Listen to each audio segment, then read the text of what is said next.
So what are the main things that you think organizations can do right now to be more secure? What actions from a human perspective do you think organizations can do that aren't going to take a lot of time, aren't going to cost a lot of money, that would have an impact right now? So back to my friend talking me off the ledge, right? When I got my own thing hacked. I think you prioritize in boxes the most critical things that you need to tighten up. So number one, let's look at all of our accesses. Who's got access to what? What do we call, in this industry, we call them the crown jewels. What are the assets that we're wanting to protect? And very, very basic things. I mean, SolarWinds had one server that was SolarWinds 123. It can happen to the best of us. So what I did, fix my Wi-Fi password, redid my Wi-Fi password. I went, making sure that people that are in charge of critical assets, that you're checking in on them. And right now, especially during this pandemic, making sure they're okay. And if you've got people who, the furlough issue that you brought up is very serious. And I would start limiting access and put in those, and again, categorize it. But if you've got,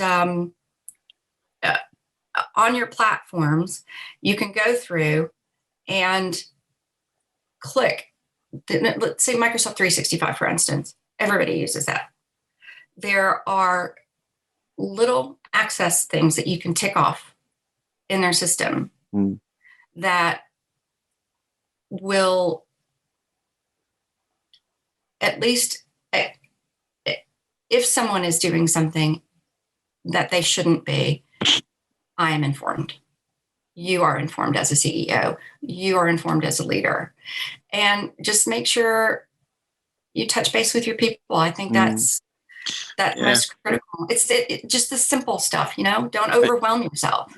Yeah, because I think one of the challenges is I think a lot of organizations still haven't really got to grips with understanding where the things that matter to their organization, certainly in terms of the data. I don't think a lot of organizations truly know where it is.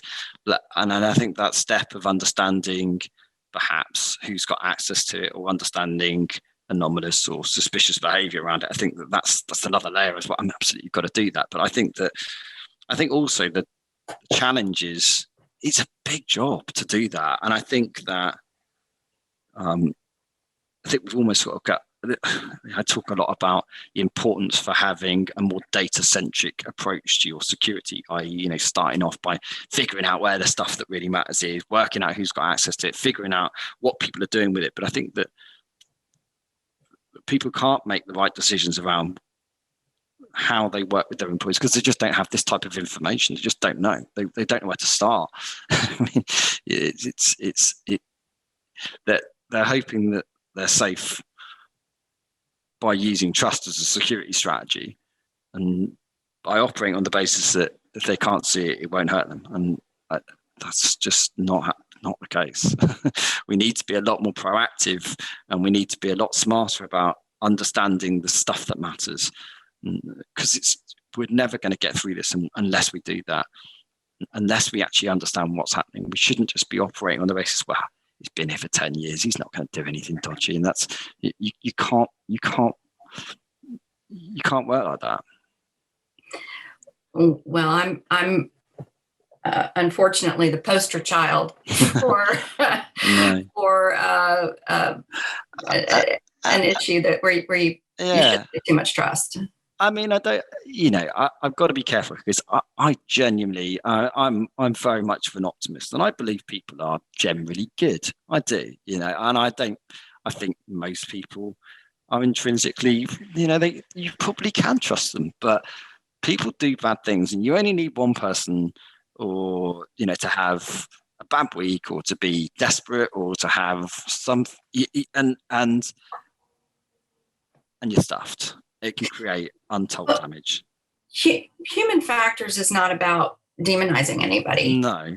And human focused security is really about. I love Stephen Covey, and seek first to understand, then to be understood. So understand if you've got a process that is frustrating somebody, fix the process. But if you want to look at human factors and internal breaches,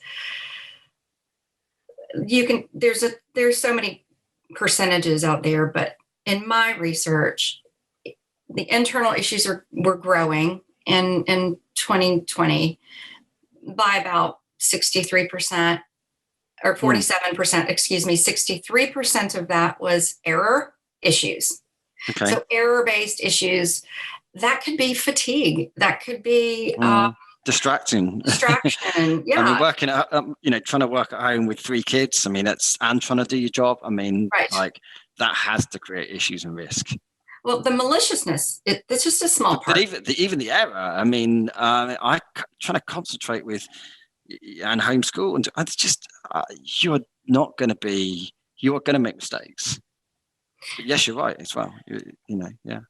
It would probably behoove the companies to set up additional Wi-Fi's, separate from what children are able to do. But Indeed. I mean, what companies can afford all that? Well, this is it. This is it. It's really interesting. I read an article this morning about the biggest concerns that CISOs and chief executive officers have, and it's human issues and ransomware were the 2 biggest. And then cloud came up and underneath that. So if that's what we're worrying about, and that's what's keeping us up at night, then let's address it. Let's start having these conversations. And that's what I've been spending, the last couple of years working on. And we really believe that this HVAC cyber has some teeth, and we can go in and help organizations just to, I feel like it's my job to help them notice and just be aware of what the people have access to. If your fear is my asset is my data, my customer base. Well, lock it down. If you have USBs, then have them, well, first of all, test them, because anything can come out of the package and be damaged. Secondly, this is a nice takeaway, log them,